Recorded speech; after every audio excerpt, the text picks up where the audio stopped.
आज हम बनाएंगे सूजी से बहुत ही लाजवाब नाश्ता। खाने में तो ये टेस्टी लगता ही है, साथ ही इसकी खास बात ये है कि ये कम से कम तेल में बनकर तैयार हो जाता है और इसे बनाने में कुछ बातों का आपको ध्यान रखना बहुत ज़रूरी है। तो प्लीज़ रेसिपी को बिना स्किप किए देखिएगा। तो चलिए शुरुआत करते हैं। स्वागत करती हूँ आप सभी का आपके अपने यूट्यूब चैनल पारंपरिक रसोई में। पारंपरिक रसोई से जुड़ने के लिए फटाफट चैनल को सब्सक्राइब कर दीजिए, बेल आइकन प्रेस कर दीजिए, तभी तो हम एक साथ जुड़े रहेंगे। सूजी सैंडविच ढोकला बनाने के लिए हमने यहाँ पे ले लिया है सूजी, और यहाँ पे हम 2 कटोरी सूजी का इस्तेमाल करेंगे।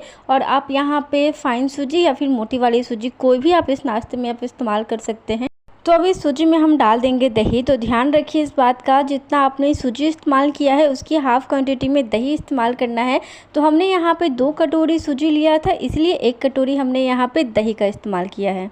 अब यहाँ पे जाएगा स्वाद के अनुसार नमक, उसके बाद यहाँ पे जाएगा थोड़ी सी चीनी। तो फर्स्टली हम इसे ऐसे ही पहले ही मिक्स कर लेते हैं। उसके बाद आप यहाँ पे थोड़ा थोड़ा सा पानी ऐड करना और इसे आप मिलाते जाना।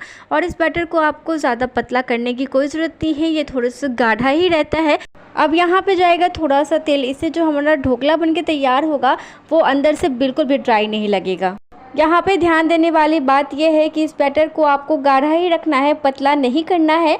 और इसे अब रख देंगे हम 10 मिनट के लिए रेस्ट पे रहेगा तो ढोकला बहुत ही सॉफ्ट बन के तैयार होगा। तो जब तक हमारी सूजी रेस्ट पे है तब तक हम यहाँ पे चटनी की तैयारी कर लेते हैं। इसके लिए हमने यहाँ पे ले लिया है मूंगफली। हमने मूंगफली को रोस्ट नहीं किया है, अगर आप चाहें तो यहाँ पे रोस्ट करके भी डाल सकते हैं। साथ ही हमने यहाँ पे डाल दिया है कुछ लहसुन की कली। उसके बाद यहाँ पे जाएगा धनिया पत्ता।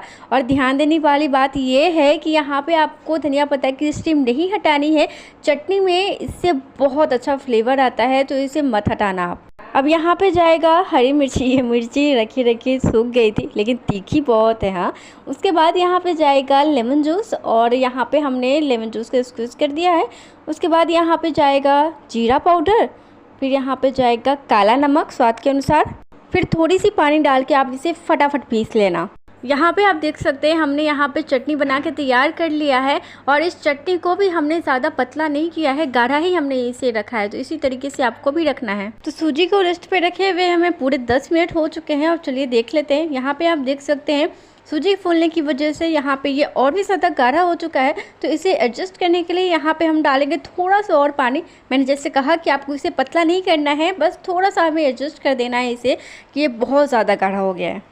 यहाँ पे आप देख सकते हैं, मैं आपको क्लोज से दिखा रही हूँ। कुछ इस तरीके से आपको सूजी का बैटर रखना है कि ना ही बहुत ज़्यादा पतला है और ना ही हमने इसे बहुत ज़्यादा गाढ़ा कर दिया है। अब इस सूजी के बैटर को हम 3 हिस्सों में बांट लेंगे। वो ऐसा किस लिए कर रहे हैं वो आप वीडियो को देखते जाओ, आपको खुद पता चल जाएगा। यहाँ पे आप देख सकते हैं हमने इसे 3 बर्तन में निकाल लिया है। अब हमने यहाँ पे ले लिया है टीन, उसमें हम अप्लाई कर देंगे ऑयल को, ताकि जब हम ढोकला निकालें इसमें से तो इजीली निकल जाए, बर्तन में ये बिल्कुल भी ना चिपके। अब एक हिस्से का जो सूजी है उसमें हम डाल देंगे थोड़ा सा इनो, और उसमें हम थोड़ा सा पानी डाल के इसे एक्टिव कर लेंगे।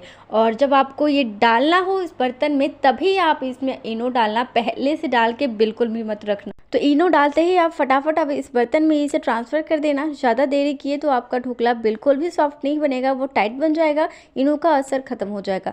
तो इसे डालने के बाद इसे आप अच्छी तरीके से टैप कर देना। उसके बाद हमने यहाँ पे पानी बॉईल होने के लिए रखा था एक बर्तन में, उसके बाद हम इसे डाल देंगे स्टीम होने के लिए। और इसे आपको तब तक पकाना है जब तक कि इसकी ऊपरी सतह पूरी तरीके से ड्राई ना हो जाए।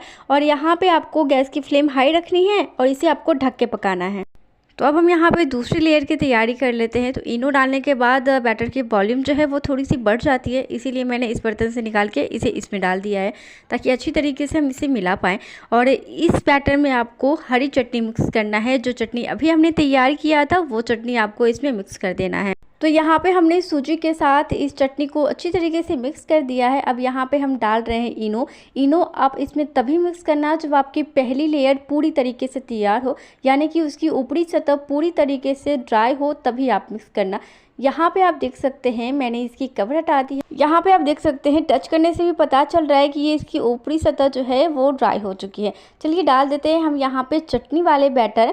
और जैसे कि मैंने कहा कि ये ड्राई हो तभी डालना, गीला रहेगा तो दोनों एक ही में मिक्स हो जाएगा, फिर आपका ढोकला बन नहीं पाएगा। और इसे भी आपको इवनली स्प्रेड कर देना है, और इससे भी आपको हाई फ्लेम पे तब तक इसको इसके पकाना है जब तक कि इसकी भी ऊपरी सतह जो है वो पूरी तरीके से ड्राई ना हो जाए।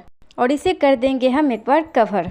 10 से 12 मिनट इसे हाई फ्लेम पे पकाने के बाद आप यहाँ पे देख सकते हैं ये जो चटनी वाले बैटर थे ये भी ऊपर से अब ड्राई हो चुका है। तो चलिए तैयारी कर लेते हैं हम तीसरी बैटर की। तो अब इस बचे हुए बैटर में हम डाल देंगे थोड़ा सा इनो और उसके बाद पानी डाल के आप इसे एक्टिव कर लेना। और जैसे कि मैंने कहा कि तब आप इसे करना जब वो सेकेंड लेयर भी पूरी तरीके से ऊपर से ड्राई लगे। यहाँ पे अब ये तैयार हो चुका है, इसे डाल देंगे हम चटनी वाले बैटर पे और इसे आपको पूरे बर्तन में कुछ इस तरीके से फैलाते हुए आपको डालना है। और जैसे कि मैंने आपको दोनों लेयर में समझाया है कि आपको इसे तब तक पकाना है जब तक कि इसकी ऊपरी सतह पूरी तरीके से आपको ड्राई ना लगे। और इसे आप हाई फ्लेम पे ही कुक करना और ढक के इसे पकाना। नीचे कढ़ाई में जो हमने पानी डाला है वो वेपर की वजह से धीरे धीरे कम होता जाता है, तो इसलिए आप बीच बीच में ये पानी भी चेक करते रहना और इसमें आप पानी भी डाल देना। तो चलिए अब इसे हम थोड़ी देर ढक के पका लेंगे। चलो यहाँ पे आप चेक कर लेते हैं। वाव, यहाँ पे आप देख सकते हैं सूजी किस तरीके से यहाँ पे फूल गई है और प्रॉपरली यहाँ पे बनके तैयार है। ऊपरी सतह पूरी तरीके से यहाँ पे ड्राई लग रही है, लेकिन हम टूथपिक की हेल्प से यहाँ पे एक बार चेक कर लेते हैं। अगर टूथपिक पूरी तरीके से ड्राई निकले तो समझ जाना कि हमारे जो ढोकले हैं वो अब तैयार हो चुके हैं। इसे पूरी तरीके से ठंडा हो जाने के बाद अब हम इसे बाहर निकालेंगे। तो एक प्लेट की हेल्प से आप इसे पलट लेना, टैप टैप करते हुए आप इसे निकाल लेना। बहुत ही परफेक्टली ये निकल भी जाते हैं बाहर आराम से। और यहाँ पे आप देख सकते हैं किस तरीके से इसकी तीनों लेयर परफेक्टली बनके तैयार हुए। मुझे तो बहुत अच्छा लग रहा है दिखने में। आप भी बनाना बहुत आसान है, बस जिन बातों को मैंने कहा है ध्यान रखने के लिए उस सारी बातों को आप ध्यान रखेंगे तो बहुत अच्छे तरीके से ये बन के तैयार होगा। तो चलिए अब यहाँ पे हमने तड़के के लिए ले लिया है तड़का पैन, उसमें हमने डाल दिया है तेल। और सबसे पहले हम यहाँ पे डाल देंगे सफ़ेद तिल, फिर यहाँ पे जाएगा राई डालने के बाद ये जल्दी से चटकने लगता है तो हमने यहाँ पे इसे ढक दिया है। और राई जैसे ही चटक जाए उसके बाद हम यहाँ पे डाल देंगे थोड़ी सी हींग। और हींग डालने के बाद गैस की फ्लेम ऑफ कर देना और फिर यहाँ पे डाल देना थोड़ा सा धनिया पत्ता। यहाँ पे तो करी पत्ता डाला जाता है लेकिन मेरे पास नहीं था तो मैंने धनिया पत्ता से ही काम चला लिया। और अब इस तड़के को हम डाल देंगे इस ढोकले के ऊपर। इवनली हम इसे पूरे ढोकले पे स्प्रेड कर देंगे। सो ये लो, फाइनली आपकी सूजी सैंडविच ढोकला बन के तैयार है। वैसे तो मैंने आपके साथ एक एक स्टेप शेयर किया है, लेकिन फिर भी अगर आपको कहीं भी प्रॉब्लम आती है आप मुझे कमेंट में लिख के ज़रूर पूछना, मैं फटाफट आपको रिप्लाई कर दूंगी। और अब मैं यहाँ पे आपको काट के दिखा रही हूँ कि अंदर से भी ये कितने सॉफ्ट और पूरी तरीके से वेल कुक है। यहाँ पे आप देख सकते हैं काटने में भी कोई प्रॉब्लम नहीं आ रही। और यहाँ पे आप देख सकते हैं वाव, जैसे हमें ऊपर से ये दिखने में ऑसम लग रहा है वैसे भी ये अंदर से भी प्रॉपरली तरीके से कुक है। तो ये लो जी आपकी सूजी सैंडविच ढोकला फाइनली बन के तैयार है। कैसी लगी आपको प्लीज़ मुझे कमेंट में लिख के ज़रूर बताइएगा। पसंद आया हो तो ज़रूर लाइक करके जाना और अपने दोस्तों के साथ ये ऑसम सी रेसिपी ज़रूर शेयर करना और इस पारंपरिक रेसिपी को सब्सक्राइब करना बिल्कुल भी मत भूलना। मिलती हूँ आपसे नेक्स्ट रेसिपी के साथ नेक्स्ट वीडियो में। Bye bye, take care. और इस पारंपरिक रेसिपी को देखने के लिए आपका बहुत बहुत शुक्रिया। Bye bye.